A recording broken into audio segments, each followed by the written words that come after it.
এই শীতের রাত আমরা শিশুকালে কি পরিমাণ কষ্ট দিয়েছি।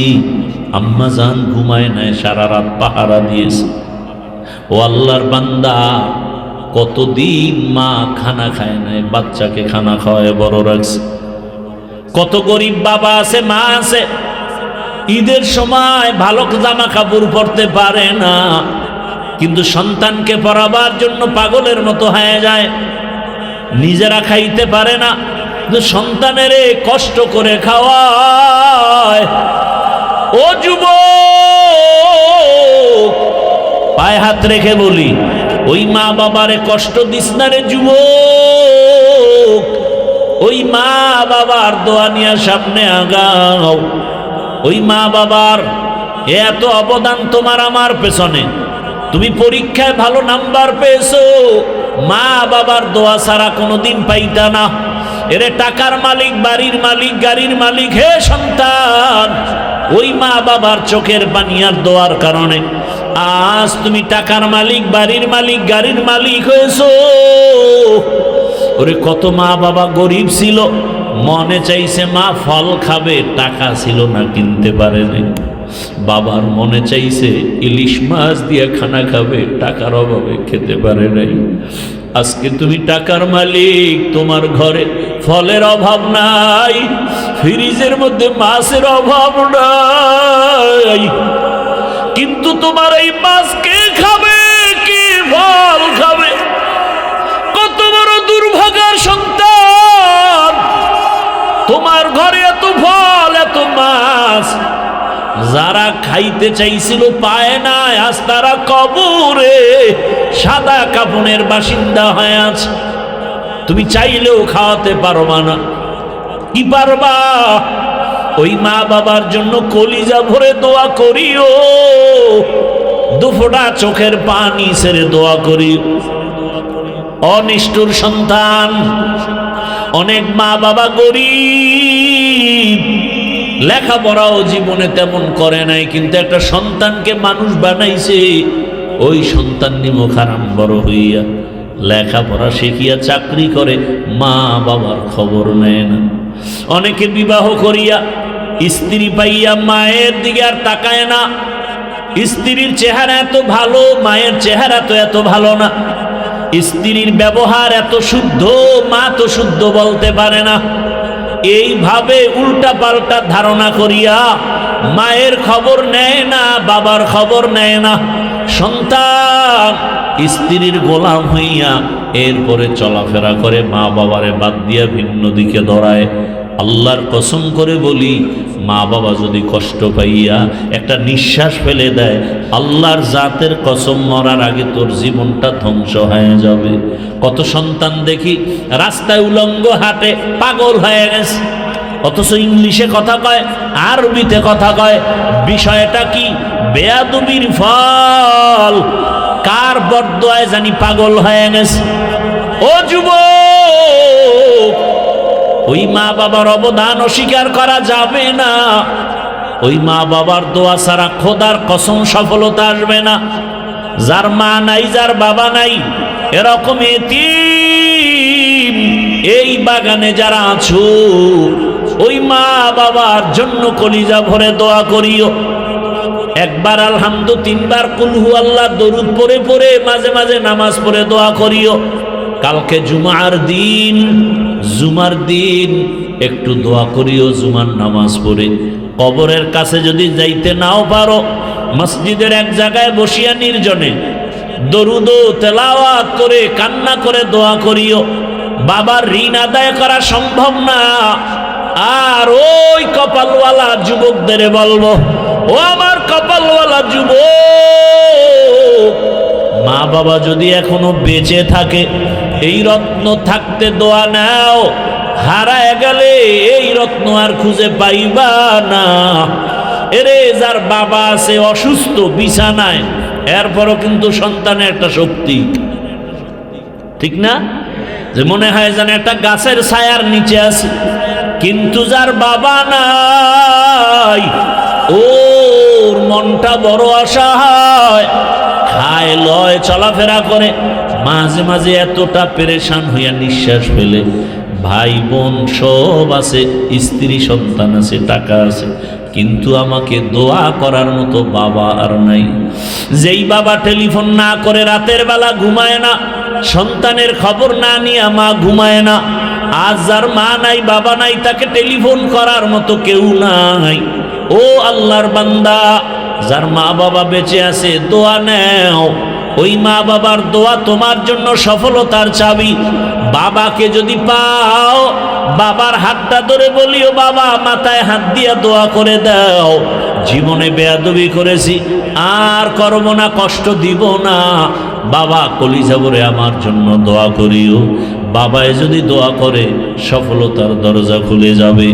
মায়ের কাছে গিয়া দোয়া নিও, ওই মায়ের দোয়া তোমার জন্য সফলতার চাবি।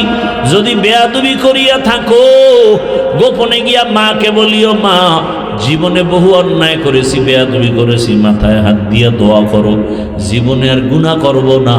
ও যুবক, দোয়া নিয়ে তওবা করে রেডি হয়ে যাও। তো মায়ের সম্মান অনেক বেশি, মায়ের মর্যাদা বেশি। রহমতের নবী 3 বার বলেছেন মাকে সম্মান করো, মায়ের হক আদায় করো। একবার বলেছেন বাবার কথা। নবী হাদিসে বলেছেন, দুনিয়াতে যা দেখো সব সম্পদ, আর দুনিয়া কুল্লুহা মাতা, খায়রু মাতা'আদ দুনিয়া লিমরাতুস সালেহা। আদর্শবান একজন নারী গোটা দুনিয়ার মধ্যে শ্রেষ্ঠ সম্পদ। কারণ দামি বিজ্ঞানী, দামি দামি DC, SP, OC, engineer, professor, ডাক্তার, এ দুনিয়ায় যত দামি দামি জগৎ বিখ্যাত সন্তান, সব হওয়ার পেছনে মায়ের অবদান। কার অবদান?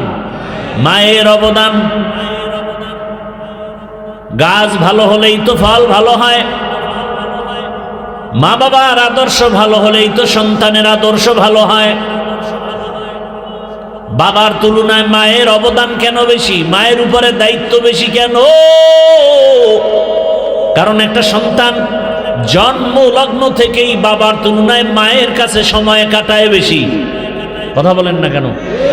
এজন্য জগৎ বিখ্যাত দার্শনিক, জগৎ বিখ্যাত আলেম, জগৎ বিখ্যাত বুজুর্গ ইমাম গজালি রাহমাতুল্লাহ আলাইহি লিখেন, প্রত্যেকটা সন্তানের জন্য তার মা হলো প্রাথমিক শিক্ষিকা। প্রাথমিক শিক্ষিকা।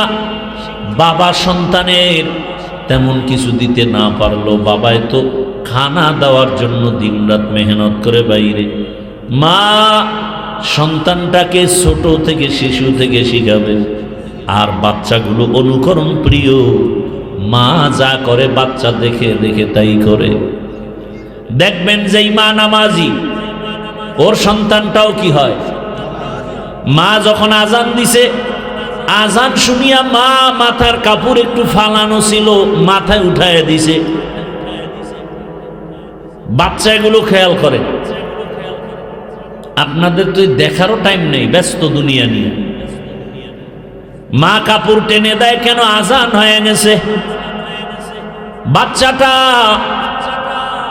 হঠাৎ একদিন আজানের টাইমে কাপড় টেনে ফেলে দিছে। মা কয় গুনা গুনা গুনা, ফালায় না, এটা গুনা। বাচ্চা বুঝে না গুনা কি জিনিস, ওর মধ্যে একটা ভয় ঢুকছে। একদিন দেখা যায় আজান দিছে, মা কাপড় উঠায় না, বাচ্চা উঠায় দিয়ে কয় মা গুনা গুনা গুনা। ঠিক নি? মা যখন অজুতে যায়, বাচ্চাটা অজু করার জন্য চলে যায়। মা অজু বানায়, হাতের কোনু আর চেহারাটা ধুইয়া, পা ধুয়ে অজু বানায়। বাচ্চাটা অজু করতে গিয়া হাফ গোসল করে ফেলে। ও তো বুঝে না অজু কি জিনিস। মা যখন যায় না মাঝে দাঁড়ায় গেছে, বাচ্চাটাও দাঁড়ায় গেছে। মা বুকের উপরে হাত বেঁধে ঠোঁট নাড়ায় আর তেলাওয়াত করে, আলহামদুলিল্লাহি রাব্বিল আলামিন আর রহমানির রহিম মালিকি ইয়াউমিদ্দিন ইয়্যাকা না'বুদু ওয়া ইয়্যাকা নাস্তাঈন ইহদিনাস সিরাতাল মুস্তাকিম সিরাতাল লাযীনা আন'আমতা আলাইহিম গায়রিল মাগযুবি আলাইহিম ওয়ালাদ-দাল্লিন।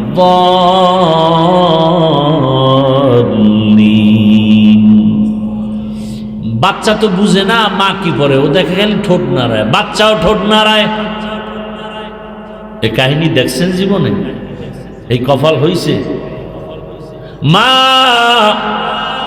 তেলাওয়াত শেষ করে যখন কেরাত শেষ রুকুতে গেল, বাচ্চাটাও রুকুর মধ্যে চলে গেল। মা সামি আল্লাহু লিমান হামিদা বলে দাঁড়ায় আবার সেজদায় গেল, বাচ্চাটাও সেজদায় চলে গেল। মা সেজদায় গিয়া পড়ে কপাল আর নাক লাগায় পড়ে সুবহানা রাব্বিয়াল আ'লা। বাচ্চাটা নাক আর কপাল না লাগাইয়া গালটারে মাটির মধ্যে লাগায় মায়ের দিকে তাকায় আছে। দেখে মা ঠোঁট নাড়ায়, বাচ্চাটাও ঠোঁট নাড়ায়। কত আর ভাল লাগে। রব্বে কারীমের কুদরতি অন্তরে মায়ার জোশ এসে গেছে। আল্লাহ বলেন ফেরেশতা তাকায়া দেখ, ওই বাচ্চাটা মায়ের পার্শ্বে ঠোঁট নাড়ায় কেন? বলে ওর মা ঠোঁট নাড়ায়। বলে ওর মা কি বলে? বলে ওর মা বলে সুবহান রাব্বিয়াল আ'লা। আল্লাহ বলেন আমল নামায় লেখ। বাচ্চাও বলে সুবহান রাব্বিয়াল আ'লা। বাচ্চার যত সওয়াব সবগুলো মায়ের আমল নামায় লিখে দাও।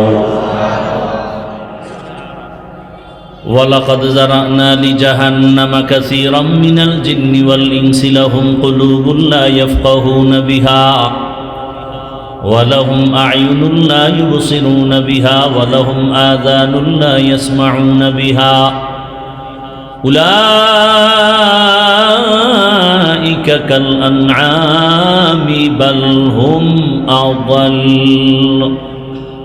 উলাইকা হুমুল গাফিলুন।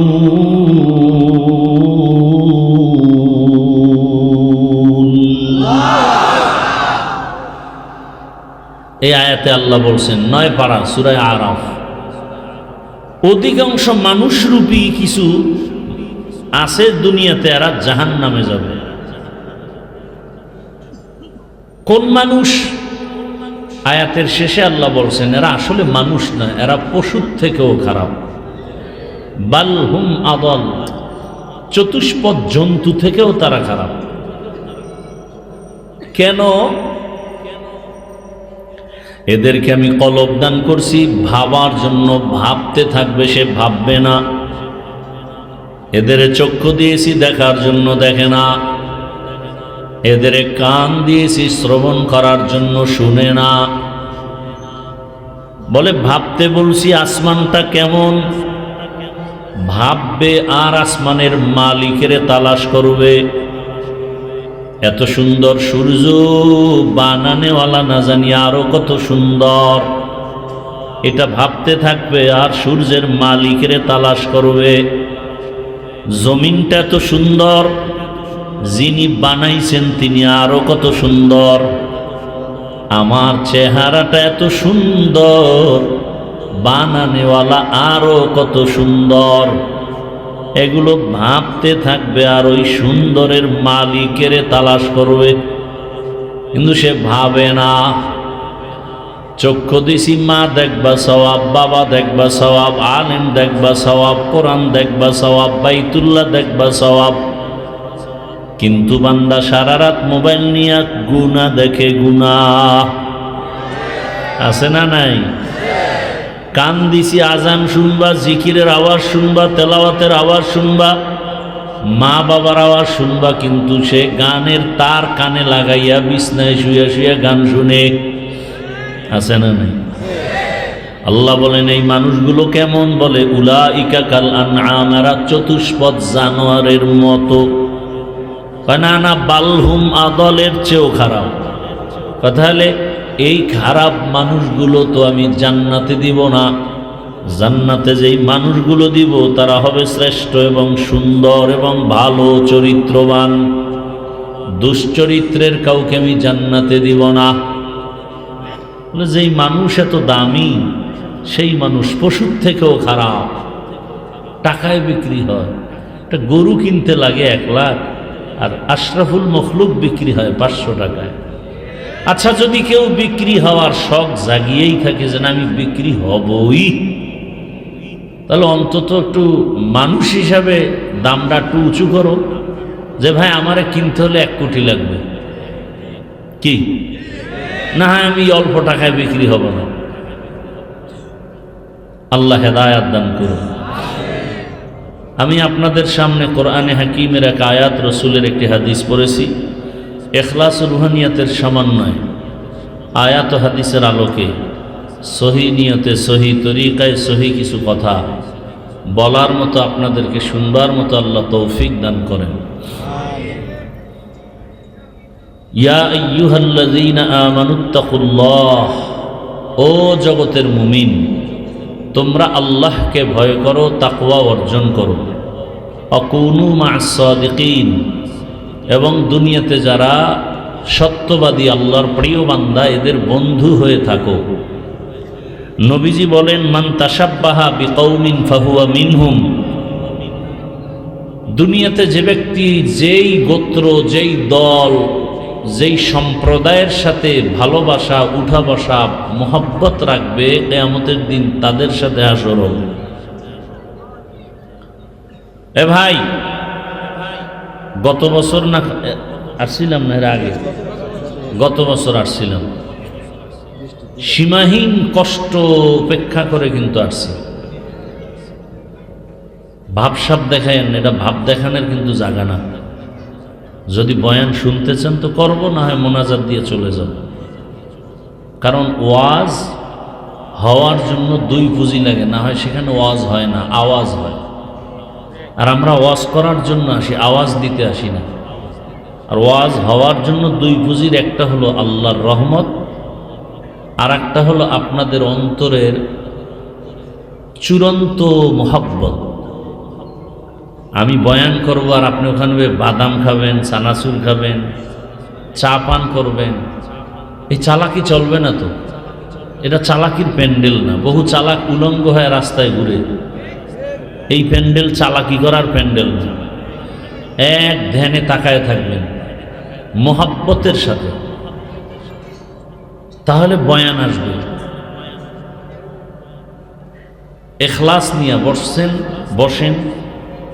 আপনি যদি আল্লাহর মোহাব্বত নিয়ে বসতে পারেন, ফাইনাল আল্লাহর ঘোষণা, আপনি বসার সাথে সাথে জীবনের সব গুনাহ মাফ। বয়ান করতেছি, আপনি আর একদিকে তাকায়া গল্প করেন, মোবাইল নিয়ে ব্যস্ত, এই নাটকের প্যান্ডেল মনে করছেন। আল্লাহ সবাইকে কবুল করেন, আমিন। দয়া করে এখানে নিয়ে আসছেন কে? আল্লাহ। বাস এখন আমাদের চেষ্টা, আমরা যেন খালি হাতে না যাই, কিছু পাই বা না পাই, অন্তত আল্লাহর রহমতের দরিয়া থেকে হেদায়াতের নূর যেন পাই। আল্লাহ সবাইকে কবুল করেন। নবীজি কি বলছেন? মান তাশাব্বাহা বিকৌমিন ফাহুয়া মিনহুম। যেই ব্যক্তি যেই কওমের সাথে সম্পর্ক রাখবে, যেই দলের সাথে ভালোবাসা রাখবে, কিয়ামতের দিন তাদের সাথে হাসরে উঠবে। এলো তরজমা। এই কথাটাকে আমাদের দেশে বাংলায় বলে, যার সাথে যার মোহাব্বত, আপনারা জানেন না, তার সাথে তার কিয়ামত। আপনার চলাফেরা, উঠা বসা, ভালোবাসা যদি দুনিয়ার কোনো বেঈমানের সাথে থাকে, যেমন আব্রাহাম লিঙ্কন, মাও সেতুন, লেনিন, কালমার্স, ওদের লাইনে থাকে, তাহলে কিয়ামতের দিন ওদের সাথে হাসর হবে। আপনার ভালোবাসা, উঠা বসা, মোহাব্বত, চলাফেরা যেই দলের সাথে থাকবে, কিয়ামতের দিন সেই দলের সাথে আপনার হাসর হবে। সহজ কথা। যদি আপনার চলাফেরা উঠা বসা কোনো জালেমের সাথে থাকে, কোনো বেপরদাওয়ালার সাথে থাকে, সুদখোরের সাথে থাকে, ঘুষখোরের সাথে থাকে, বেনামাজিদের সাথে থাকে, হাসরের ময়দানে তাদের সাথেই হাসর হবে। আর আপনার চলাফেরা উঠা বসা মোহাব্বত সব যদি থাকে আল্লাহর কোরআনের সাথে, রসুলের সুন্নার সাথে, ওলামায়ে কেরামের সাথে, কিয়ামতের দিন আল্লাহ পাক দয়া করে ওলামায়ে কেরাম, সাহাবায়ে কেরাম, কোরআন হাদিসের ধারক বাহক আম্বিয়ায়ে কেরামের সাথে হাসর করাবেন। এখন কোন দলে থাকবেন এটা আপনার সিদ্ধান্ত, বলার দায়িত্ব আমি বলে দিলাম রসুলের হাদিস। এবার আপনি কি করবেন সেটা আপনার, কারণ এই দুনিয়াতে আপনি যদি উল্টাপাল্টা করেন আপনার কেউ ধরবেও না, আমরা হুজুরেরাও ফিরাম না। আমগো কাজ হলো বুঝানো, ইসলাম বাই ফোর্স না বাই চয়েস। জোর করে কাউকে কালেমাওয়ালা বানানোর নিয়ম নাই। আপনার মন চাইলে আপনি টুপি পরবেন, না চাইলে ক্যাপ পরবেন, আপনাকে গালি দেওয়ার কোনো অধিকার নেই। হ্যাঁ, যদি টুপির বিরুদ্ধে বলেন তখন যুদ্ধ করব। মন চাইলে আপনি দাড়ি রাখবেন, না চাইলে কেটে ফেলবেন, কোনো ঝগড়া নাই, কিছু বলার নাই, বুঝানো যাবে। হ্যাঁ, যদি দাড়ির বিরুদ্ধে বলেন যে আমি দাড়ি টাড়ি পছন্দ করি না, তাহলে আপনার সাথে একটা কিছু হয়ে যাবে। কথা বুঝেন নাই মনে হয়। আপনি নামাজ পড়তেও পারেন, নাও পড়তে পারেন, আপনাকে স্বাধীনতা দেওয়া হয়েছে। কেন? দুনিয়াটা পরীক্ষার হল। পরীক্ষার হলে প্রশ্নের উত্তর কেউ ভালো লাগবে, কেউ খারাপ লাগবে। যে খারাপ লেখে তাকে বাধা দেয়। কথা খেয়াল করতেছেন? পরীক্ষার হলে যারা প্রশ্নের উত্তর উল্টাপাল্টা লেখে ওদেরকে বাধা দেয় দেয় না। যারা ভালো লেখে তাদেরকেও নিষেধ। সমান সময় দোনো দলে। ফলাফলের বেলায় দেখা যাবে কে পাশ করলো, কে ফেল করলো। দুনিয়াটাও মানুষের পরীক্ষার হল। মন চাইলে তুমি মন্দিরে যাও, বাধা নাই। মন চাইলে তুমি মসজিদে যাও, নিষেধ নাই। মন চাইলে তুমি নামাজ পড়ো, নিষেধ নাই। মন চাইলে তুমি নামাজ বাদ দাও, বাধা নাই। আলেম ওলামাদের কাজ হলো কোরআন হাদিস অনুযায়ী সবাইকে ভালোবাসা দিয়া, সুন্দর আওয়াজ দিয়া, মোহাব্বতের সাথে বুঝাবে। কিন্তু এখানে একটা কথা মনে রাখতে হবে, নামাজ পড়েন না সেটা ভিন্ন। যদি বলেন আমি নামাজ পছন্দ করি না, তখন কিন্তু আর আমরা চুপ করে বসে থাকব না, তখন আমরা প্রতিবাদ করার জন্য মাঠে নেমে যাব। নামাজ পড়েন না, কোনো ঝগড়া নাই। আপনাকে বুঝাবো, ভাই নামাজ পড়েন, নামাজ পড়লেই লাভ, না পড়লেই ক্ষতি। আপনি পড়েন না এক কথা। একটা উদাহরণ দেই, যেমন ভাই ইকো হয় কেন, রিপিট হয় কেন, কথাটা ভাষায় দাও। মিক্সার মেশিন নাই, কথা হয় না কেন? নাই, হ্যাঁ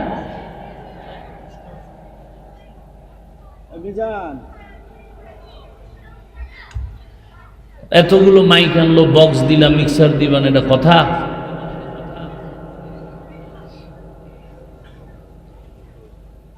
খুব খেয়াল করেন। ধরে নেন আপনাদের এটা কোন থানা? মিষ্টির দোকান আছে? বুঝাবার জন্য বলি, আবার প্যাঁচ লাগে না, তার সেরার তোর অভাব নেই, হুদা জায়গায় প্যাঁচ লাগে। কয় ভাই আপনার দাওয়াত? কয় আলহামদুলিল্লাহ। কয় আপনার বাড়ি? কয় নওজুবিল্লাহ। খেয়াল করবেন, এক বেচারা মিষ্টির দোকানে গিয়া টাকার একটা বান্ডিল নিয়ে পকেটে রেখে বলে, এই দোকানের মিষ্টি মিষ্টি না, রসের গল্লা না, সব মাটি দিয়ে বানানো, কেউ নিবা না, সব খারাপ। কাস্টমার আসবে? এখন মালিকের মন খুশি না বেজার? খুব খেয়াল করিয়েন। শেষে কয়, মালিক তুমি বেজার হইছো? কোনো টেনশন নাই, বান্ডিল সব মিষ্টি নদীতে ফালামু, কত টাকা তোর লস, সব দিব। মালিক বলবে, তোর মতো বেঈমানের কাছে দিব না, মিষ্টি আমি ফালাই দেব। তুই একটা বেঈমান, তুই টাকা দিলেও তোর টাকা নিব না, তোর কাছে মিষ্টি দিব না। তুই বিরোধিতা করলি কেন, আমার বদনাম করলি কেন? আর একজন গরিব মানুষ, মিষ্টি দেখে ভালো লাগছে, খেতে মনে চায়, কিন্তু পকেটে টাকা নাই। দোকানের সামনে দাঁড়ায় ও ভাইয়েরা, তোমরা সবাই এই দোকানের মিষ্টি খেয়ে যাও, পুরা কুষ্টিয়ার মধ্যে এত সুন্দর মিষ্টি কেউ বানায় না। সবাই ভিড় জমায় মিষ্টি নেয়। মালিক তাকায় দেখে এই বান্দা কেন মিষ্টি নেয় না। ডাক দিয়া কয়, ভাই তুমি মিষ্টি নাও না কেন, খাও না কেন, প্রশংসা করো? কয়, আমি মিষ্টি খাইতে মনে চায়, কিনার মতো টাকা নাই। তখন দোকানওয়ালা কয়, ভাই মনের মতো মিষ্টি খাও, আর তুমি বাসায়ও নিয়ে যাও, তোমার থেকে একটা টাকাও লাগবে না। তুমি যে আমার প্রশংসা করেছো এটাই আমার জন্য যথেষ্ট।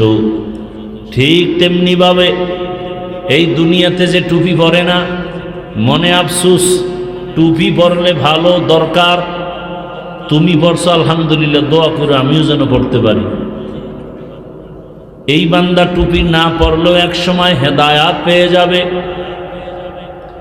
আল্লাহ তাকে হেদায়েতে ডাকবে, বান্দা তুমি টুপি পড়তে পারো নাই, নামাজ পড়তে পারো নাই, কিন্তু মনে আফসুস অন্যকে তুমি বাধাও দাও নাই, উৎসাহ দিয়েছ।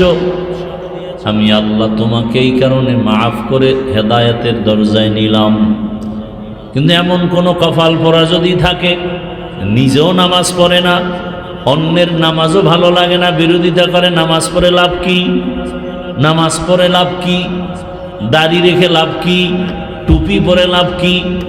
ওই কপাল পরার কপালে হেদায়েত আসবে না, ও ডবল কপাল পরা। এরম নাই?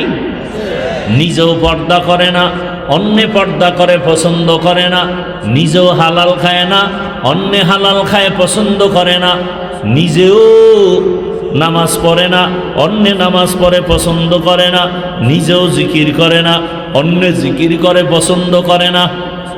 শুধু কপাল পোড়া না, ডবল কপাল পোড়া। ওর কপালে হেদায়েতেরও আশা নাই। এই জন্যই বললাম, আপনি নামাজ পড়েন না, আপনার সাথে তর্ক নাই, ঝগড়া নাই, আপনাকে বুঝাবো, সালাম দিব, বুকে লাগাবো, আলিঙ্গন করব। কিন্তু যদি বলেন নামাজ পছন্দ করি না, তাহলে আপনার সাথে আর কোনো আপোষ নাই, কারণ আপনি বেঈমান। আপনি কি নামাজ পড়েন না মুমিন, নামাজ পছন্দ করেন না বললেই বেঈমান। রোজা রাখেন না সেই হিসাবে মুমিন, কিন্তু যদি বলেন রোজা পছন্দ করি না, বেঈমান। দাড়ি রাখেন না মুমিন, কিন্তু যদি বলেন পছন্দ করি না, বেঈমান। বড় কঠিন, কিন্তু বড় কঠিন কথা। আল্লাহ হেদায়েতের দৌলত দান করেন। তাহলে যার সাথে যার মোহাব্বত, তার সাথে তার সোহবতে সালেহ তোরা সালেহ কুনাত, সোহবতে তালে তোরা তালে কুনাত জামানা, সোহবতে বা আউলিয়া বেহতেরাজ সদসানা তাআত বেরিয়া। আল্লাহ তাআলা আয়াতের মধ্যে মুমিনদের দুইটা আদেশ দিয়েছেন, ইয়া আইয়ুহাল্লাযীনা আমানুত্তাকুল্লাহ ওয়া কুনু মা'আস সাদিকিন। ও দুনিয়ার মুমিন, তোমরা আল্লাহকে ভয় করো। জমিনে যারা সত্যবাদী, ভালো আল্লাহওয়ালা, তাদের বন্ধু হয়ে থাকো। আল্লাহ তাআলা এই দুইটা আদেশ শুধু মুমিনকে দিয়েছেন, কোনো বেঈমানকে দেন নাই। মুমিনকে দেওয়ার কারণ, বেঈমানকে না দেওয়ার কারণ হলো জান্নাত শুধু মুমিনেরা পাবে, কোনো বেঈমান কখনো জান্নাতের চেহারাও দেখবে না। জান্নাত পাবে কারা? জোরে বলেন। মুমিনেরা পাবে, কোনো বেঈমান জান্নাত পাবে না। আর মুমিনেরাও যে পাবে, তাও কিন্তু বহু বিপদের পর। খুব খেয়াল করেন, ঘুম আসতেছে? এ বাঙালি তো সারা রাত মোবাইলের হক আদায় করে, ঘুমায় না। ওয়াজে আসলে ঘুমায় না। জান্নাত শুধু মুমিন পাবে, আর কোন বেঈমান জান্নাত পাবে না। মুমিনেরাও যে জান্নাত পাবে তাও বড় হিসাবের পর, কারণ রহমতের নবী ১,৫০০ বছর আগে বলে গেছেন, জমিনের মধ্যে বনি ইসরাইলের এক বংশ, এরা নিজেদের মধ্যে দ্বন্দ্ব কলহ করে দলে দলে ভাগ হয়েছিল ৭২। আমি মুহাম্মদের উম্মতের মাঝে আরো একটা দল বেড়ে যাবে, আরো একটা দল বেড়ে যাবে। وتفترق أمتي على 73 ملة كلهم في النار إلا ملة واحدة।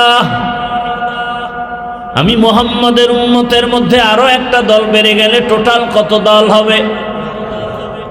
নবী বলেন সবাই জাহান্নামে যাবে, এক দল জান্নাতে যাবে। ক্বালু মান হিয়া ইয়া রাসূলুল্লাহ। সাহাবায়ে কেরামের মধ্য থেকে প্রশ্ন করলেন, হে রাসূল, যেই দলটা জান্নাতে যাবে তাদের পরিচয় কি? ক্বালা, নবী বললেন, মা আনা আলাইহি ওয়া আসহাবি। আমার আদর্শ যারা মেনে চলবে আর আমার হাতে গড়া সাহাবা এদের আদর্শ যারা মেনে চলবে এরাই জান্নাতে যাবে, বাকি সব মুসলমান জাহান্নামে যাবে ৭২ দল। অতএব এখান থেকে আমরা কি পেলাম? ওই ৭২ দল হিন্দু, বৌদ্ধ, ইহুদি, খ্রিস্টান কেউ না। এই ৭২ দল হবে সব মুমিন মুসলমান। আর যারা আল্লাহর রসুলকেও মানবে, সাহাবায়ে কেরামদেরকেও মেনে চলবেন, এই দল জান্নাতে যাবে। অতএব এখন যদি কাউকে দেখা যায় বলে আমি নবী মানি, সাহাবা মানি না, স্পষ্ট সে মুসলমান হলেও ৭২ দল জাহান্নামীদের অন্তর্ভুক্ত। तुको जाओ सुन्नते अहमद को जा बा मुहम्मद कैबुअद निस्बतुरा मन अहब्बा सुन्नती कौले रसूल मजदे का नमाई हम कुन कबूल। মুমিনেরা জান্নাত পাবে, এজন্য দয়াময় রব্বুল আলামিন শুধু মুমিনদের বয়ান করলেন। ও জগতের মুমিনেরা, দুইটা আদেশ দিলাম। কেন? যদি দুই আদেশ মানো, আমি আল্লাহ ওয়াদা করলাম তোমাকে বিনা হিসাবে জান্নাতি।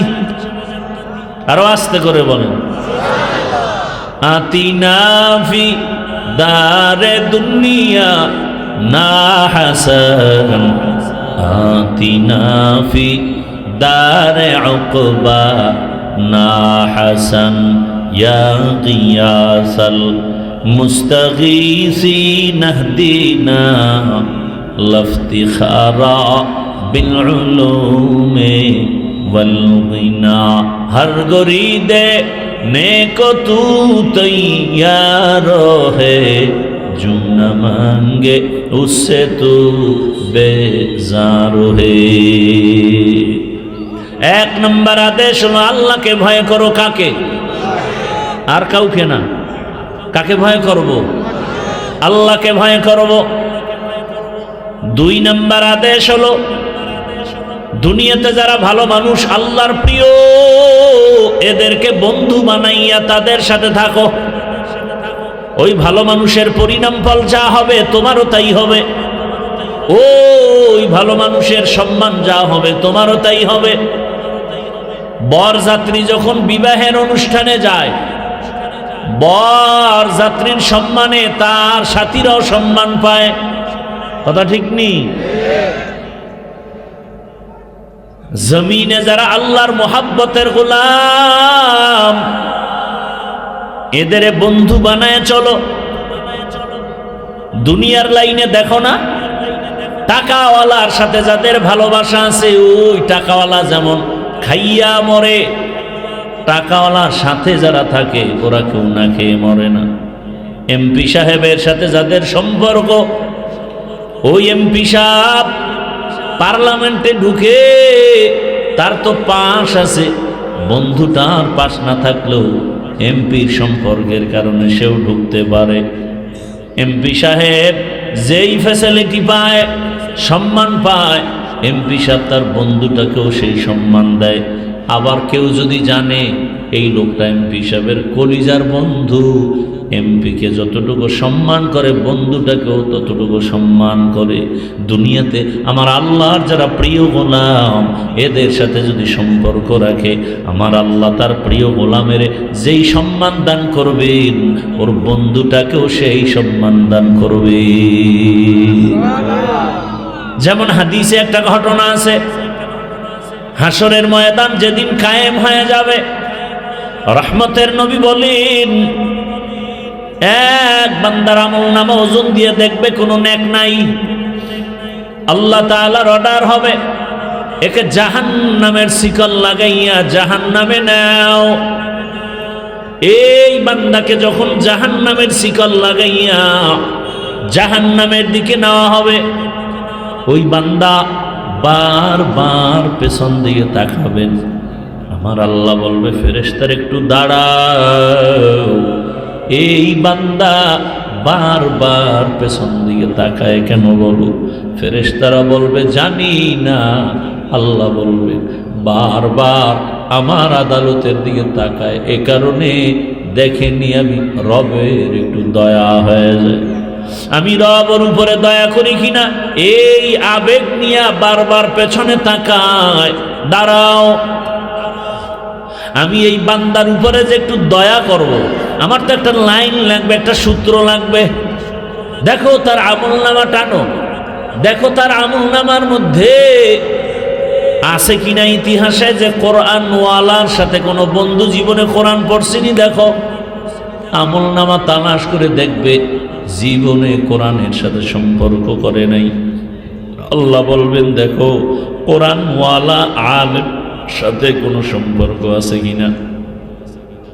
ফেরেশতারা দেখবে কোরআনওয়ালার সাথেও কোনো সম্পর্ক নাই।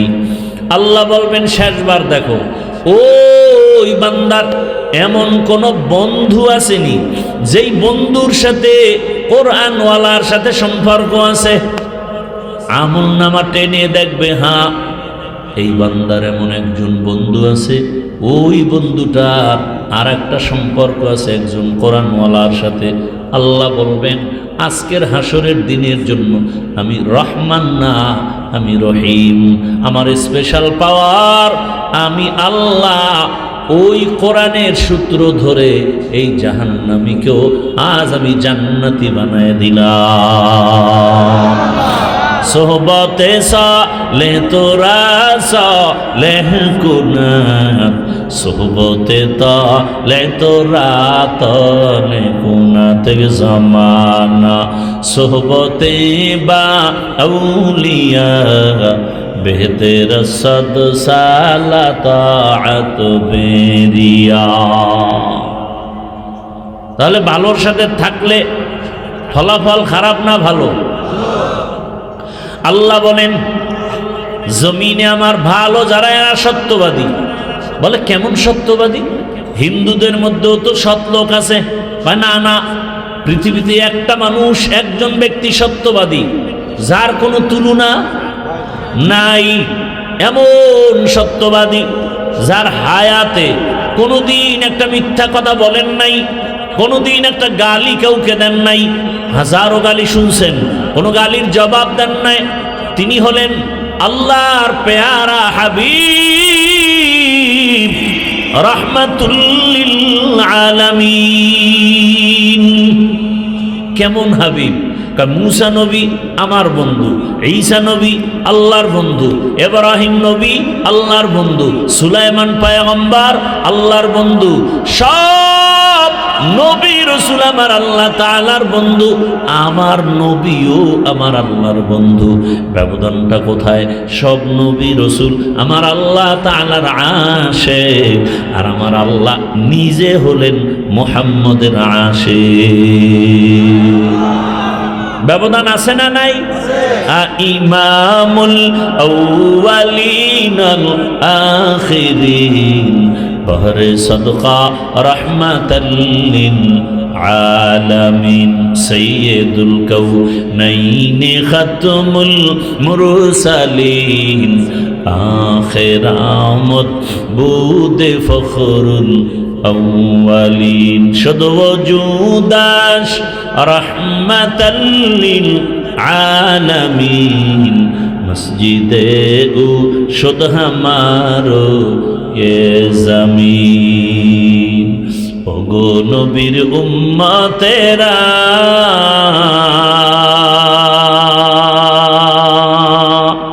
হয়ে আজি দিশাহারা,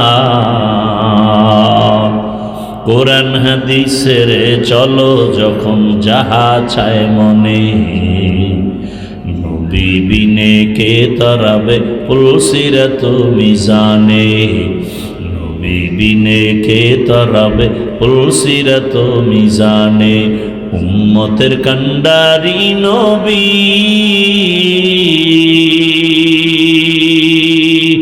কাঁদছেন উম্মতের লাগি, এখনো কাঁদেন নবীজি শুয়ে মদিনার পানে, নবী বিনে কে তরাবে পুলসিরাত মিজানে, নবী বিনে কে তরাবে পুলসিরাত মিজানে। খারাপ লাগে আপনাদের? ঘুম আসতেছে না?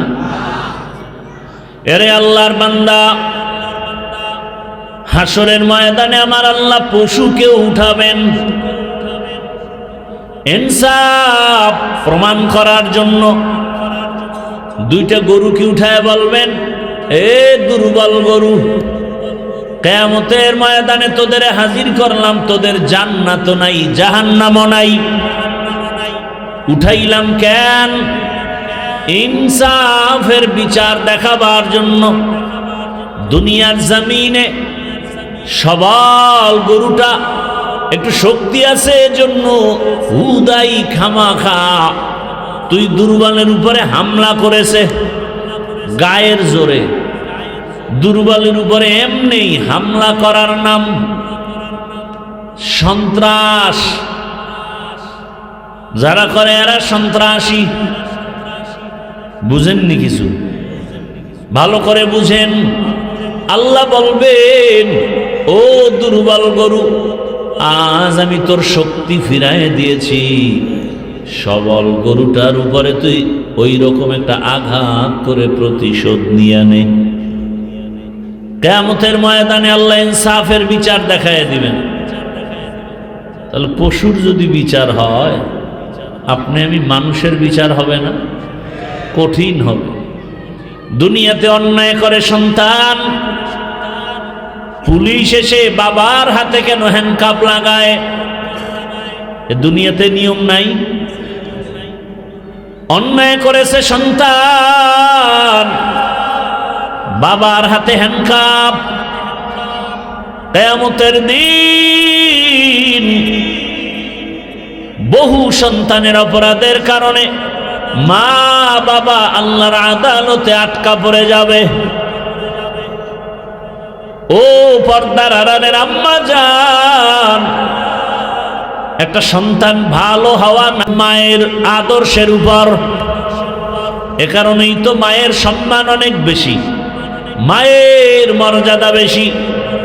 রহমতের নবী 3 বার বলেছেন, মাকে সম্মান করো, মায়ের হক আদায় করো। একবার বলেছেন বাবার কথা। নবী হাদিসে বলেছেন, দুনিয়াতে যা দেখো সব সম্পদ। আর দুনিয়া কুল্লুহা মাতা, খায়রু মাতা'আদ দুনিয়া লিমরাতুস সালিহা। আদর্শবান একজন নারী গোটা দুনিয়ার মধ্যে শ্রেষ্ঠ সম্পদ। কারণ দামি বিজ্ঞানী, দামি দামি DC, SP, OC, engineer, professor, ডাক্তার, এ দুনিয়ায় যত দামি দামি জগৎ বিখ্যাত সন্তান, সব হওয়ার পেছনে মায়ের অবদান। কার অবদান? মায়ের অবদান। গাছ ভালো হলেই তো ফল ভালো হয়, মা বাবার আদর্শ ভালো হলেই তো সন্তানের আদর্শ ভালো হয়। বাবার তুলনায় মায়ের অবদান কেন বেশি? মায়ের উপরে দায়িত্ব বেশি কেন?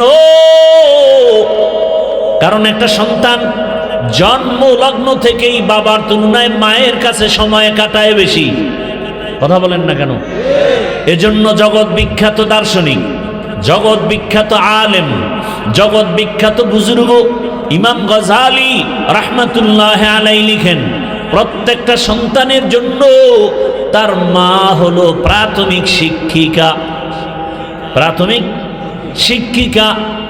বাবা সন্তানের তেমন কিছু দিতে না পারলো, বাবায় তো খানা দেওয়ার জন্য দিনরাত মেহনত করে বাইরে। মা সন্তানটাকে ছোট থেকে, শিশু থেকে শিখাবে। আর বাচ্চাগুলো অনুকরণ প্রিয়, মা যা করে বাচ্চা দেখে দেখে তাই করে। দেখবেন যেই মা নামাজি, ওর সন্তানটাও কি হয়? মা যখন আজান দিছে, আজান শুনিয়া মা মাথার কাপড় একটু ফালানো ছিল, মাথায় উঠায় দিছে। বাচ্চা এগুলো খেয়াল করে। আপনাদের তো দেখারও টাইম নেই, ব্যস্ত দুনিয়া নিয়ে। মা কাপড় টেনে দেয় কেন? আজান হয়ে গেছে। বাচ্চাটা হঠাৎ একদিন আজানের টাইমে কাপড় টেনে ফেলে দিছে। মা কয় গুনা গুনা গুনা, ফালায় না, এটা গুনা। বাচ্চা বুঝে না গুনা কি জিনিস, ওর মধ্যে একটা ভয় ঢুকছে। একদিন দেখা যায় আজান দিছে, মা কাপড় উঠায় না, বাচ্চা উঠায় দিয়ে কয় মা গুনা গুনা গুনা। ঠিক নি? মা যখন অজুতে যায়, বাচ্চাটা অজু করার জন্য চলে যায়। মা অজু বানায়, হাতের কনু আর চেহারাটা ধুইয়া, পা ধুয়ে অজু বানায়। বাচ্চাটা অজু করতে গিয়া হাফ গোসল করে ফেলে। ও তো বুঝে না অজু কি জিনিস। মা যখন যায় নামাজে দাঁড়ায় গেছে, বাচ্চাটাও দাঁড়ায় গেছে। মা বুকুর উপরে হাত বেঁধে ঠোঁট নাড়ায় আর তেলাওয়াত করে, আলহামদুলিল্লাহি রাব্বিল আলামিন আর রহমানির রহিম মালিকি ইয়াউমিদ্দিন ইয়্যাকা না'বুদু ওয়া ইয়্যাকা নাস্তাঈন ইহদিনাস সিরাতাল মুস্তাকিম সিরাতাল লাযীনা আন'আমতা আলাইহিম গায়রিল মাগযুবি আলাইহিম ওয়ালাদ-দাল্লিন।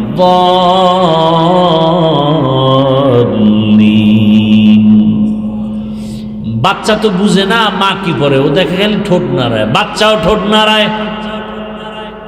এই কাহিনী দেখছেন জীবনে? এই কপাল হইছে। মা তেলাওয়াত শেষ করে যখন কেরাত শেষ, রুকুতে গেল, বাচ্চাটাও রুকুর মধ্যে চলে গেল।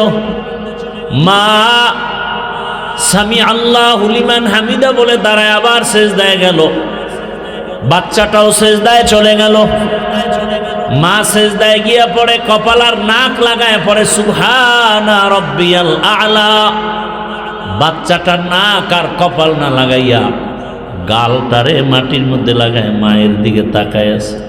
দেখে মা ঠোঁট নাড়ায়, বাচ্চাটাও ঠোঁট নাড়ায়। কত আর ভাল লাগে। রব্বে কারীমের কুদরতি অন্তরে মায়ার জোশ এসে গেছে। আল্লাহ বলেন, ফেরেশতা তাকায়া দেখ, ওই বাচ্চাটা মায়ের পার্শ্বে ঠোঁট নাড়ায় কেন? বলে ওর মা ঠোঁট নাড়ায়। বলে ওর মা কি বলে? বলে ওর মা বলে সুবহান রাব্বিয়াল আ'লা। আল্লাহ বলেন, আমল নামায় লেখ। বাচ্চাও বলে সুবহান রাব্বিয়াল আ'লা। বাচ্চার যত সওয়াব সবগুলো মায়ের আমল নামায় লিখে দাও। কারামত কর দিয়া জ খিদমত পসন্দি বতৌফিকে সুজুদম সরবলন্দি সালেহাতু संगे बूदी दिल खराश आजमूदा एक जमाना खाके वास। ভাইরা আমার, এটাকে আমগো বাংলায় বলে সৎসঙ্গে অসৎসঙ্গে সর্বনাশ। ভালো একটা চরিত্রবান মানুষ খারাপ মানুষের সাথে চলার কারণে সে নিজেই খারাপ হয়ে যায়। জীবনে বিড়ি টানে না, এখন বিড়ি ঘরের লগে একটু ঘুরতে গেছে, ভাই দিয়ে একটা টান দিয়ে দেখ না কেমন লাগে। জীবনও টান দিনে দেখ, টেস্ট ওয়ান টেস্ট। এভাবে করতে করতে একটা খারাপ মানুষ ভালো হয়ে যায়। আবার ভালোর সাথে থাকলেও খারাপ চরিত্রের মানুষগুলো ভালোর দিকে যায়, আর ভালো মানুষটা খারাপের সাথে থাকলে খারাপ হয়ে যাবে। আল্লাহ কয় আমাকে ভয় কর, আর যারা ভালো সত্যবাদী আমার প্রিয় এদের বন্ধু বানায় চলো, লাভ হবে তুমি দুনিয়ায়ও বাদশাহ পরকালেও বাদশাহ। ভাইরা আমার, দুনিয়াতে ভালোর সাথে না চলে কেউ ভালো হতে পারে নাই, দামি ব্যক্তির সাথে না চলিয়া কেউ দামি হতে পারে নাই।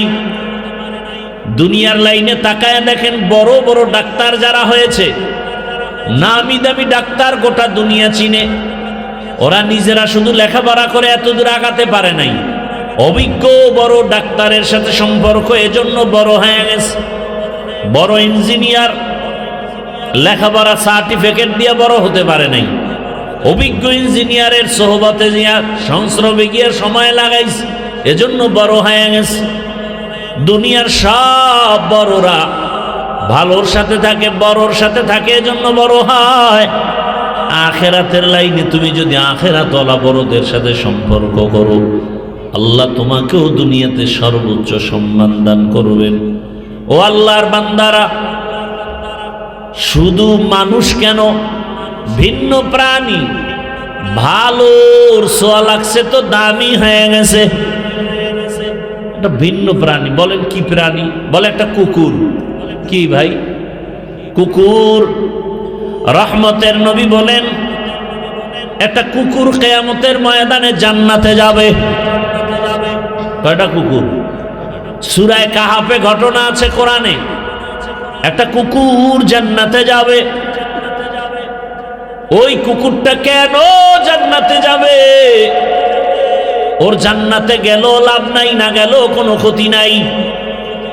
তাহলে কুকুর জান্নাতে যাবে কেন? একটা মাত্র। কোন কুকুর? সূরা কাহাফের ভেতরে ঘটনা আছে, 7টা আল্লাহর প্রিয় গোলাম যুবক ঈমান আর আমল বাঁচাবার তাগিদে হিজরতের পথে পাহাড়ের গর্তে আশ্রয় নিয়েছিল। কুকুর এসে তাদেরকে সহযোগিতা করে, পথ দেখাইয়া পাহারাদারি করেছে। এই যে আল্লাহওয়ালার সাথে একটু ছোঁয়া লাগছে, রহমতের নবী বলে এই কুকুরটাও আল্লাহর জান্নাতে যাবে। কুকুর জান্নাতে যাওয়া না যাওয়া কিছু না, আল্লাহ দেখায় যে একটা ভালোর ছোঁয়া লাগলে কিভাবে ভালো হয়, দামির সাথে লাগলে দামি হয়ে যায়। কথা ঠিক না ভাইরা আমার? আল্লাহর রাসূল বলেন কিয়ামতের দিন একটা গাভী জান্নাতে যাবে। গাভী। বলে গাভীটারে তো দাম। কেমন দাম? গাভীর নামে আল্লাহ এত দামি বানাইছেন যে ওর নামে সূরা নাজিল করেছেন। সূরার নাম কি? সূরা বাকারা। এটা কি মিথ্যা কথা? হ্যাঁ, মাওলায় হেদায়েত না দিলে ভাই আমার বয়ান কেন, স্বয়ং রসুল বয়ান দিলেও কপাল খুলবে না। কি আবু জাহিল্লা কালেমা পড়ছে, অথচ 13 বছর রসুলকে দেখছে, আর 27 বছরের যুবক রসুলকে হত্যা করতে গিয়ে কালেমাওয়ালা হয়ে গেছে। কে সেই যুবক? কে সেই যুবক? এর নাম কপাল। বয়ে বয়ে শুধু বয়ান শুনলে হবে? খেয়াল করতে হবে, একটা কুকুর জান্নাতে যাবে, এটা কেমন কথা? একটা গাভী জান্নাতে যাবে, যেই গাভীটার এত দাম যে সূরা নাজিল হইছে গাভীর নামে। এটা কেমন কথা? এত বড় দামি কিতাব কোরআনুল কারীম, যেটা দেখলে সওয়াব, ধরলে সওয়াব, পড়লে সওয়াব, সেই কিতাবের মধ্যে একটা গাভীর নাম আসতে পারে, কিন্তু সেই নামে সূরা। কেন? ভালো আর নাম ছিল না? এত দামি দামি রসুল, এত দামি দামি সাহাবী, মারিয়ামের নামে সূরা নাজিল হলো, লোকমান হাকিমের নামে সূরা নাজিল হলো। তাহলে একটা গাভীর নামে সূরা নাজিল হবে, এটা কেমন কথা? বাবার মতো নাই কিছু। একটা গাভীর নাম দিয়ে কেন সূরা আসলো? হাতির নামে সূরা আছে না নাই? গাভীর নামে সূরা, বুঝেন তো গাভীটার মূল্য কত? এত দাম। এত দাম হওয়ার কারণ হলো মূসা নবীর সাথে ছোঁয়া লাগছে। কার সাথে? একজন নবীর সাথে ছোঁয়া লাগার কারণে গাভীর দাম বেড়ে গেছে, যার নামে সূরা নাজিল হয়ে গেল, সূরার নামকরণ করা হলো। তাহলে মানুষ, তুমি কেন বুঝো না? একটা গাভী যদি একজন আল্লাহর প্রিয় বান্দার সাথে সম্পর্ক আর ছোঁয়া লাগায় দামি হয়, আমি মানুষ কেন একজন আল্লাহর প্রিয় বান্দার সাথে সম্পর্ক রাখলে দামি হব না? বলার সময় নাই রে বাবা। পৃথিবীর মধ্যে একজন দামি মানুষ, চার মাযহাবের চার ইমামের একজন ইমাম আহমদ বিন হাম্বল রাহমাতুল্লাহ আলাইহি, এত বড় আলেম, হাজার হাজার ছাত্র হাদিস পড়ে তার সামনে অল টাইম, যার নামের উপরে মাযহাবের নামকরণ হাম্বলি মাযহাব। সারা দুনিয়ায় তার মাযহাবের অনুসরণ করেওয়ালার অভাব নাই। সেই আহমদ বিন হাম্বলের যুগে একজন মদের আড্ডাখানার যুবক, ও সারা রাত মদের আড্ডায় গিয়া মাতাল হয়ে পড়ে থাকতো। এক সময় আল্লাহ তাকে হেদায়াত দিলেন, নাম হলো বিশরে হাফি। নাম কি? বিশরে হাফি। হাফি মানি খালি পা চলনেওয়ালা, যে খালি পায়ে চলে। মদের আড্ডাখানা থেকে হেদায়াতের মালা পরে এখন এত দামি হয়ে গেছে। বিশরে হাফি জমিনে জুতা পরে চলে না, আল্লাহর প্রতি এত আবেগ, এত আদব, বলে জমিনটা পাক, যেখানে নামাজ পড়বো সেখানেই নামাজ কবুল হবে। অতএব ওই পবিত্র জমিনে জুতা পরে আমার হাঁটতে ভয় লাগে। লিকুল্লি শাইইন জিনাতুন ফিল ওয়ারা ওয়া জিনাতুল মারই তামামুল আদাবি আজ খুদা খাহিমে তৌফিকে আদব বে আদব মাহরুমে গাশত আজ ফজলে রা। ভাইরা আমার, ওই বিশরে হাফি ঘোড়ার পিঠে সফর করে। ওই জমানার বড় আলেমের নাম একটু আগে বলছি না? কি নাম বলছি মনে আছে না ভুলে গেছে? আহমদ বিন হাম্বল রাহমাতুল্লাহ আলাইহি। কেউ তাকাইয়া দেখে বিশরে হাফি ঘোড়ার উপরে সফর করে, সায়ের হয়ে চলে, আর আহমদ বিন হাম্বল ওই ঘোড়ার লাগাম ধরে টানতেছে, মাটির উপরে হাঁটে। জিজ্ঞাসা করা হলো আহমদ বিন হাম্বল, বিশরে হাফি মাত্র মদের আড্ডাখানা থেকে আইসা তেমন এলেমওয়ালা হয় নাই, বাকি আমলওয়ালা হয়েছে, বুজুর্গ কিন্তু এলেম কম, আর আপনি এত বড় আলেম, আপনি তার ঘোড়ার লাগাম ধরে টানেন, এটা কেমন কথা? জবাবটা অনেকে বুঝবেন কিনা জানি না। আহমদ বিন হাম্বল বলে, ও জাতি ভালো করে শুনো, আমি আহমদ বিন হাম্বল হলাম আলেম বিল কিতাব, আর বিশরে হাফি হলেন আলেম বিল্লাহ। অর্থাৎ আহমদ বিন হাম্বল বলে আমি কিতাবের আলেম, আমি কিতাব চিনি, কিতাব বুঝি, কিতাব জানি, কোরআন হাদিস বুঝি, কোরআন হাদিস জানি। কিন্তু বিশরে হাফিকে জানো, তিনি শুধু কোরআন বুঝে না, কোরআনওয়ালাকে চিনে। কোরআনওয়ালাকে, তিনি কোরআনওয়ালাকে চিনে, কোরআনওয়ালাকে জানে, তার সাথে তার সম্পর্ক। আমি আহমদ বিন হাম্বলের সম্পর্ক কোরআনের সাথে, এলেমের সাথে, কিতাবের সাথে। আর বিশরে হাফির সম্পর্ক কোরআনওয়ালা ডাইরেক্ট আমার আল্লাহর সাথে। দাম কার বেশি, কিতাবের সাথে সম্পর্ক না আল্লাহর সাথে? আল্লাহর সাথে। আল্লাহকে তো চিনিই না, যে কারণে বয়ানও ভালো লাগে না, নামাজ ভালো লাগে না। আপনি মুসলমান, আমিও মুসলমান, আপনার আল্লাহ আমার আল্লাহ দুই না এক, আপনার নবী আমার নবী, আপনাদের কাবা আমার কাবা, আপনাদের কালেমা আমার কালেমা, আপনাদের ধর্ম আমার ধর্ম, আপনাদের দুনিয়াতে আসা আমার আসার সিস্টেম। বিদায়বেলা কাফনের সংখ্যা হবে, আমারও 3 কাফন, আপনাদেরও 3 কাফন, কালার হবে আলাদা না, তাও এক। তাহলে আপনাকে বয়ান করার পরেও কেন আমিও মুসলমান আপনিও মুসলমান, অথচ আমি টুপি খুলতে চাই না, লজ্জা। আর আপনি কেমন ভিআইপি মুসলমান যে টুপি দিতে চান না, লজ্জা। আমরা দুর্বল মুসলমান, আর আপনারা সব ভিআইপি মুসলমান। আমি নামাজ না পড়লে লজ্জা, আর আপনি নামাজ পড়তে গেলে লজ্জা। আমি মসজিদে না ঢুকলে লজ্জা পাই, আপনি মসজিদে ঢুকতে গেলে লজ্জা পান। আমি পর্দা না করলে লজ্জা পাই, আপনারা পর্দা করতে গেলে লজ্জা পান। জানি না আপনারা কোন জগতের ভিআইপি মুসলমান।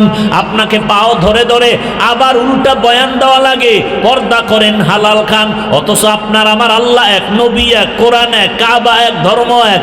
এরপরে আপনাকে বুঝাইতে হয় টুপি পরেন অনেক দামি ফজিলত, পাগড়ি পরেন অনেক ফজিলত, নামাজ পড়েন অনেক ফজিলত, জিকির করেন অনেক লাভ, তেলাওয়াত করেন অনেক লাভ, দরুদ পড়েন অনেক লাভ। বুঝি না বাবা কেন দুনিয়ার মধ্যে আসলাম, পায়ে ধরে ধরে বুঝাইতেছি আপনাদের, তাও একদল মানুষ বুঝে না, বুঝার চেষ্টাও করে না, উল্টা বিরোধিতা করে। এমন নেমো খারাপ নাই? আল্লাহ হেদায়াত দান করুন। এরে আল্লাহর বান্দারা, আল্লাহর রসুল বলেন কিয়ামতের দিন একটা পিপিলিকা জান্নাতে যাবে। কি জান্নাতে যাবে? পিপিলিকা। দামি কত? এর নামেও সূরা নাজিল হয়ে গেছে। সূরার নাম কি? সূরায়ে নামল। পিপিলিকা এত দামি কেন যে পিপিলিকার নামে সূরার নাম আসছে? সুলাইমান নবীর সোয়া লাগছে তো দাম বেড়ে গেছে। বা সুলাইমা দাদে মুলকো সরোয়ারি সুদমতি খাতে মশদে ওয়াপুরি।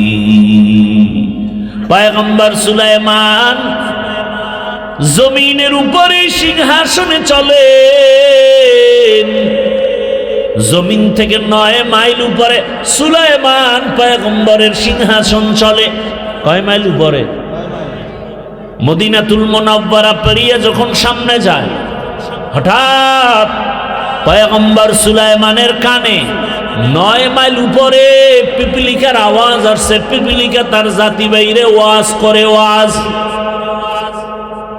সুলাইমান নবী 9 মাইল উপর থেকে পিপিলিকার বয়ান শুইনা হাসলেন। ফাতা বাসামা।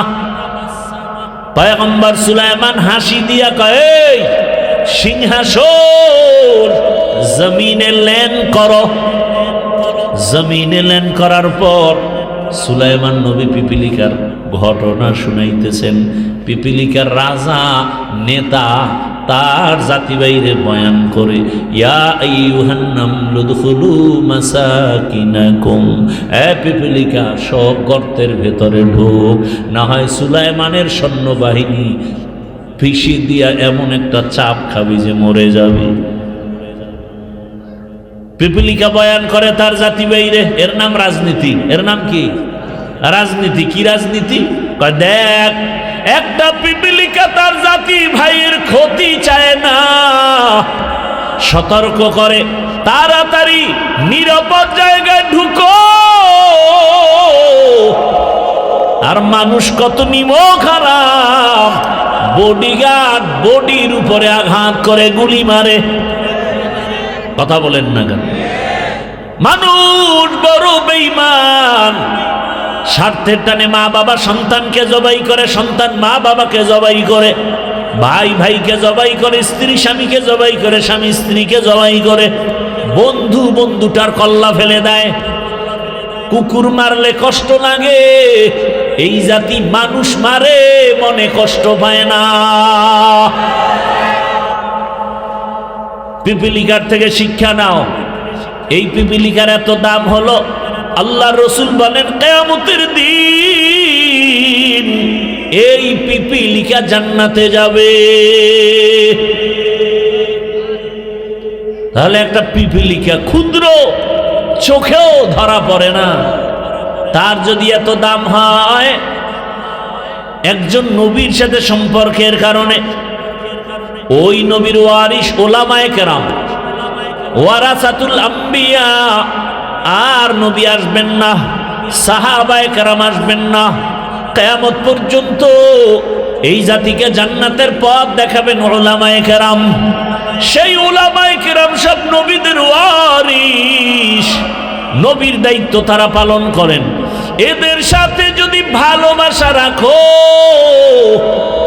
একটা পিপিলিকা যদি নবীর সোয়াবে দামি হয়, নবীর ওয়ারিস ওলামায়ে কেরামের সাথে মানুষের যদি সোয়া লাগে, ওই মানুষ কেন দামি হবে না? এরে আল্লাহর বান্দারা, ও আমার কলিজার যুবক, ও পর্দার আড়ালের মা বোনেরা, বৃদ্ধ বাবাজিরা, এই দুনিয়াতে আল্লাহর এক দুশমন কোরআনে আছে, তার নাম ফেরাউন। নাম জানেননি? এত বড় দুশমন যে নিজে আল্লাহ মানে না বইলা নিজের খোদা দাবি করলো। শুধু খোদাই দাবি করে নাই, সব থেকে বড় খোদা আনা রব্বুকুমুল আ'লা। একটু বলেন, ওই বেঈমান ফেরাউনের স্ত্রীর নাম কি? আসিয়ার ইতিহাস জানেন? এত বড় বেঈমানের ঘরের আসিয়া কেমন দামি। রহমতের নবী বলেন, কিয়ামতের ময়দানে আসিয়ার সাথে আমি মুহাম্মদের সাথে জান্নাতে বিবাহ হবে। সুবহানাল্লাহ। না, এত বড় বেঈমানের ঘরে স্ত্রী কত দামি। হাসরের দিন মানুষ কঠিন হালাতে থাকবে, এমনকি সব মানুষ উলঙ্গ দাঁড়াবে। এই জমিন হবে কিয়ামতের মাঠ, সিরিয়ার জমিন হবে আল্লাহর বিচারালয়, আদালত। কেউ বলেন মক্কার পার্শ্বে আরাফার ময়দান হবে আল্লাহর আদালত। বিশুদ্ধ মাঠ হলো সিরিয়ার জমিন, প্রথম কিবলা বাইতুল মাকদিস, ওই জমিনে হবে আল্লাহর আদালত। সব উলঙ্গ দাঁড়াবে নারী পুরুষ। আম্মা জান আয়েশা রাদিয়াল্লাহু আনহা বলেন, ইয়া রাসূলুল্লাহ, যখন নারী আর পুরুষ একত্রে উলঙ্গ দাঁড়াবে হাসরের মাঠে, একটু কি লজ্জা লাগবে না? রহমতের নবী চোখের পানি ছেড়ে বলেন, হে আয়েশা, হাসরের মাঠ এত ভয়ঙ্কর হবে যে কেউ কারো দিকে তাকাবার হুঁশ থাকবে না। হাসরের মাঠে দাঁড়ানো মাত্র মানুষগুলো পাগলের মতো হেলবে দুলবে। একদিকে সূর্যের গরমে মাথার মগজগুলো ভাতের মারের মতো ফুটবে, মাটির জমিনটা তামা হয়ে গরম হয়ে যাবে, পায়ের চামড়া পুড়ে যাবে। ওদিকে জাহান্নামের আওয়াজ, আল্লাহ রাগ করে আওয়াজ দিবেন, রাগ হয়ে যাবেন। এমন সময় মানুষ কারো দিকে তাকাবার হুঁশ থাকবে না, পাগলের মতো হয়ে যাবে। নবীরা পর্যন্ত যাদের গুনাহ নাই, এরাও কান্না শুরু করবেন, ও আল্লাহ, আমার উপায় কি? এমন কঠিন হালাত হবে। রহমতের নবী বলেন, সেই সময় জান্নাতের একটা দরজা খোলা, 8 ফেরেশতা জান্নাতের মেহমানখানায় 4 জন নারীকে বারবার ডাকবে, আসো ও 4 নারী। জান্নাতের দরজা খোলা, কোনো হিসাব নাই, সূর্যের আলো লাগবে না, কষ্ট হবে না, মেহমানখানায় আসো, কোনো হিসাব নাই। কয়জন নারী? এর মধ্যে একজন নারী ফেরাউনের বিবি আসিয়া। এরে আম্মা জানেরা, ধন্য আপনার জীবন। আজ এই স্টেজে কয়েকটা সন্তানকে পাগড়ি দিলাম হাফেজে কোরআন, এর বাবারাও সম্মানিত হলেন। এরে আম্মা জান, এই সন্তানের মা বাবার কলিজা কত আনন্দিত। ও আম্মা জান, আমি বলছি না আপনার সন্তানটাকে আমার মতো আলেম বানাবেন, হাফেজ বানাবেন না, বরং আপনি যদি চান আপনার সন্তানটাকে ডাক্তার বানাবেন, ইঞ্জিনিয়ার বানাবেন, প্রফেসর বানাবেন, বাধা নাই। সন্তানটাকে ওসি ডিসি এসপি বানাবেন, বাধা নাই। কিন্তু সন্তানটাকে আদর্শওয়ালা ডাক্তার বানাবেন, বেয়াদব বানাবেন না। যদি আদর্শওয়ালা ডাক্তার হয়, কোরআন পড়বে, রসুলের আদর্শে নামাজ পড়বে, মা বাবার জন্য দোয়া করবে, এমন ডাক্তার নাই? এই যুবকেরা, ডাক্তার জাকির নায়েকের নাম কে না জানে? জগতের সবাই ডাক্তার জাকির নায়েকরে চিনে, সম্মানের সাথে স্মরণ করে, অথচ হোমিওপ্যাথিক ডাক্তার এত সম্মান কেন? আল্লাহর কোরআন আর কোরআনওয়ালার সাথে ছোঁয়া লাগছে, কথা ঠিক না? তুমিও যদিও ভাবে দোয়া নিয়ে ডাক্তার হও, মা বাবার দোয়া, শিক্ষকের দোয়া, ওলামায়ে কেরামের ছোঁয়া লাগাইয়া যদিও তুমি জেনারেল লাইনে পড়ে ডাক্তার হও, তোমারও সম্মান গোটা দেশের মধ্যে ছড়ায়া যাবে। আল্লাহ যদি কবুল করে গোটা দুনিয়ায় ছড়াবে। আল্লাহ পারে না? ভালো ছোঁয়া লাগাও, সৎ সঙ্গে থাকো, মোবাইলের গুনার সঙ্গ বাদ দাও, আড্ডা বাদ দাও, নারীদের আড্ডা বন্ধ করো, বেপর্দা চরিত্রহীন বন্ধু বান্ধবের আপন বানায় না। জীবনে মানুষের সম্পদ দুইটা, সুন্দর চরিত্র আর সুস্বাস্থ্য। কি? সুন্দর চরিত্র নষ্ট করার জন্য মোবাইল তোমার পেছনে কাজ করে, আর তোমার বন্ধু বান্ধবেরা যদি খারাপ হয়, তোমার চরিত্র খারাপ হয়ে যাবে। এরে আমার আদর্শবান ইঞ্জিনিয়ার হও, আদর্শবান ডাক্তার হও, আদর্শবান ডিসি হও, আদর্শবান এসপি হও।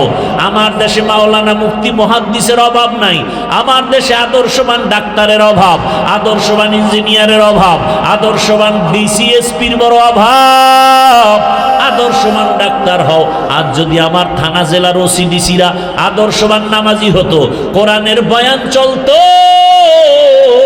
কোন সুদখোরের অনুমতি নেওয়া লাগতো না। তাহলে স্কুলে কলেজে পড়িয়া, ডাক্তারি পড়িয়া, জেনারেল লাইনে পড়িয়া কি আমার আল্লাহকে পাওয়া যাবে না? হ্যাঁ, সাঙ্গটারে পাল্টাও, খারাপ সঙ্গ বাদ দিয়া ভালো সঙ্গ লাগাও, আলেমদের ছোঁয়া লাগাও। দেখো কুষ্টিয়া ভার্সিটির মধ্যে কি টুপিওয়ালা কোনো ছাত্র নাই? কথা বলো। পরে জেনারেল লাইনে কিন্তু মাথায় টুপি, পাগড়ি, দাড়িও বড়। ঢাকা কলেজে যাও, পাগড়িওয়ালা ছাত্রের অভাব নাই। তুমি কেন পারো না? বরং তোমার কাছে বয়ানও ভালো লাগে না। কারণটা কি? তোমার অন্তর দুর্বল হয়ে গেছে। এখনো সময় আছে, ফিরে আসো, আল্লাহর কাছে তওবা করো। ও আল্লাহর বান্দারা, এত বড় বেঈমানের ঘরের ফেরাউনের ঘরে আসিয়া আমার আল্লাহর এত পেয়ারা হয়ে গেলেন। রহমতের নবী সুসংবাদ দিছে, কিয়ামতের দিন জান্নাতে তার সাথে বিবাহ হবে। ও আল্লাহর বান্দারা, ও আম্মা জানেরা, আপনার সন্তান আল্লাহ দান করেছেন, এই সন্তানটাকে আদর্শ শিখায়া যান। ও আমার যুবক বাবারা, ওই মা বাবার দোয়া নিয়ে সামনে আগাও। কারণ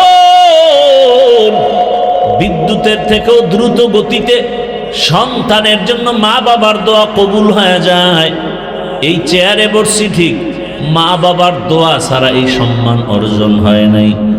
জানো না রে বাবা, মা বাবা কি পরিমাণ একটা সন্তানের পিছনে কষ্ট করে, জানো না? কত রাত, এই শীতের রাত আমরা শিশুকালে কি পরিমাণ কষ্ট দিয়েছি। আম্মা জান ঘুমায় নাই, সারা রাত পাহারা দিয়েছে। ও আল্লাহর বান্দা, কতদিন মা খানা খায় নাই, বাচ্চাকে খানা খাওয়ায় বড় রাখছে। কত গরিব বাবা আছে, মা আছে, ঈদের সময় ভালো জামা কাপড় পরতে পারে না, কিন্তু সন্তানকে পরাবার জন্য পাগলের মতো হয়ে যায়। নিজেরা খাইতে পারে না, কিন্তু সন্তানের কষ্ট করে খাওয়ায়। ও যুবক, পায়ে হাত রেখে বলি, ওই মা বাবারে কষ্ট দিস না রে যুবক। ওই মা বাবার দোয়া নিয়ে সামনে আগাও। ওই মা বাবার এত অবদান তোমার আমার পেছনে। তুমি পরীক্ষায় ভালো নাম্বার পেয়েছো, মা বাবার দোয়া ছাড়া কোনোদিন পাইতা না। এরে টাকার মালিক, বাড়ির মালিক, গাড়ির মালিক, হে সন্তান, ওই মা বাবার চোখের পানি আর দোয়ার কারণে আজ তুমি টাকার মালিক, বাড়ির মালিক, গাড়ির মালিক হয়েছো। ওরে কত মা বাবা গরিব ছিল, মনে চাইছে মা ফল খাবে, টাকা ছিল না, কিনতে পারেনি। বাবার মনে চাইছে ইলিশ মাছ দিয়ে খানা খাবে, টাকার অভাবে খেতে পারে নাই। আজকে তুমি টাকার মালিক, তোমার ঘরে ফলের অভাব নাই, ফ্রিজের মধ্যে মাছের অভাব নাই, কিন্তু তোমার এই মাছ কে খাবে, কি ফল খাবে? কত বড় দুর্ভাগার সন্তান, তোমার ঘরে এত ফল, এত মাছ, যারা খাইতে চাইছিল পায় না, আজ তারা কবরে সাদা কাফনের বাসিন্দা হয়ে আছে। তুমি চাইলেও খাওয়াতে পারবা না। কি পারবা? ওই মা বাবার জন্য কলিজা ভরে দোয়া করিও, দুফোঁটা চোখের পানি ছেড়ে দোয়া করিও। অনিষ্ঠুর সন্তান, অনেক মা বাবা গরিব, লেখাপড়াও জীবনে তেমন করে নাই, কিন্তু একটা সন্তানকে মানুষ বানাইছে। ওই সন্তান নিমুখ হারাম বড় হইয়া লেখাপড়া শিখিয়া চাকরি করে, মা বাবার খবর নেয় না। অনেকে বিবাহ করিয়া স্ত্রী পাইয়া মায়ের দিকে আর তাকায় না। স্ত্রীর চেহারা এত ভালো, মায়ের চেহারা তো এত ভালো না। স্ত্রীর ব্যবহার এত শুদ্ধ, মা তো শুদ্ধ বলতে পারে না।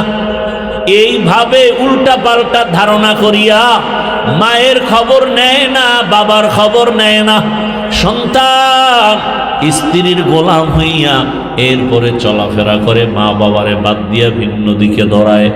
আল্লাহর কসম করে বলি, মা বাবা যদি কষ্ট পাইয়া একটা নিঃশ্বাস ফেলে দেয়, আল্লাহর জাতের কসম, মরার আগে তোর জীবনটা ধ্বংস হয়ে যাবে। কত সন্তান দেখি রাস্তায় উলঙ্গ হাঁটে, পাগল হয়ে গেছে, অথচ ইংলিশে কথা কয়, আরবিতে কথা কয়। বিষয়টা কি? বেয়াদবির ফল। কার বরদোয়ায় জানি পাগল হয়ে গেছে। ও যুবক, ওই মা বাবার অবদান অস্বীকার করা যাবে না। ওই মা বাবার দোয়া ছাড়া খোদার কসম সফলতা আসবে না। যার মা নাই, যার বাবা নাই, এরকম এতিম এই বাগানে যারা আছো, ওই মা বাবার জন্য কলিজা ভরে দোয়া করিও। একবার আলহামদু, তিনবার কুলহু আল্লাহ দরুদ পড়ে পড়ে মাঝে মাঝে নামাজ পড়ে দোয়া করিও। কালকে জুমার দিন একটু দোয়া করিও, জুমার নামাজ পড়ে। কবরের কাছে যদি যাইতে নাও পারো, মসজিদের এক জায়গায় বসিয়া নির্জনে দরুদ তেলাওয়াত করে কান্না করে দোয়া করিও। বাবার ঋণ আদায় করা সম্ভব না। আর ওই কপালওয়ালা যুবকদের বলবো, ও আমার কপালওয়ালা যুবক, মা বাবা যদি এখনো বেঁচে থাকে, এই রত্ন থাকতে দোয়া নাও।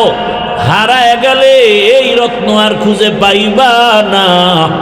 এরে যার বাবা আছে অসুস্থ বিছানায়, এরপরও কিন্তু সন্তানের একটা শক্তি, ঠিক না? যে মনে হয় যেন একটা গাছের ছায়ার নিচে আছে।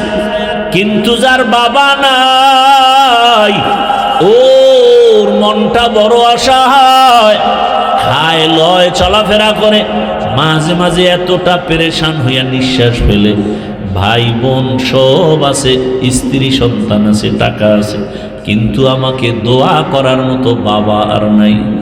যেই বাবা টেলিফোন না করে রাতের বেলা ঘুমায় না, সন্তানের খবর না নিয়ে মা ঘুমায় না, আজ যার মা নাই বাবা নাই তাকে টেলিফোন করার মতো কেউ নাই। ও আল্লাহর বান্দা, যার মা বাবা বেঁচে আছে দোয়া নেও, ওই মা বাবার দোয়া তোমার জন্য সফলতার চাবি। বাবাকে যদি পাও, বাবার হাতটা ধরে বলিও, বাবা মাথায় হাত দিয়া দোয়া করে দাও, জীবনে বেয়াদবি করেছি আর করব না, কষ্ট দিব না, বাবা কলিজা ভরে আমার জন্য দোয়া করিও। বাবায় যদি দোয়া করে সফলতার দরজা খুলে যাবে। মায়ের কাছে গিয়া দোয়া নিও, ওই মায়ের দোয়া তোমার জন্য সফলতার চাবি। যদি বেয়াদবি করিয়া থাকো, গোপনে গিয়া মাকে বলিও, মা জীবনে বহু অন্যায় করেছি, বেয়াদবি করেছি, মাথায় হাত দিয়া দোয়া করো, জীবনে আর গুনাহ করব না। ও যুবক, দোয়া নিয়ে তওবা করে রেডি হয়ে যাও। জীবনে তো নামাজ কম সারলা না, দাড়ি কম কাটলা না, বেপরদায় কম চললা না, কত রাত মোবাইলে গুনাহ করে কাটাইলা, এখনো কি তওবা করবা না? আল্লাহর মোহাব্বত অন্তরে নিয়া, মরণের ভয় অন্তরে জমা করে তওবা করো। মনে মনে আল্লাহকে বলো, হে আল্লাহ, জীবনে গুনাহ তো কম করি নাই, হাতের গুনাহ, চোখের গুনাহ, জবানের গুনাহ, অন্তরের গুনাহ, আজ আমরা তওবা করে ফেললাম, মরিয়া গেল আর গুনাহ করব না, নামাজ ছাড়ব না, আর বেপরদায় চলব না, নবীর সুন্নাত অনুযায়ী চলব, মা বাবার দোয়া নিয়া, শিক্ষকের দোয়া নিয়া, ওলামায়ে কেরামের দোয়া পরামর্শ নিয়ে চলব। তওবা করার মতো যদি অন্তর কারো তৈরি হয়, খাঁটি তওবার নিয়তে দুটো হাত আমার আল্লাহকে দেখায় দাও। আয় আল্লাহ, হাতগুলো কবুল করে নেন, তওবা কবুল করে নেন, তওবার উপরে মজবুত হইয়া চলার মতো তৌফিক দান করেন, আমিন।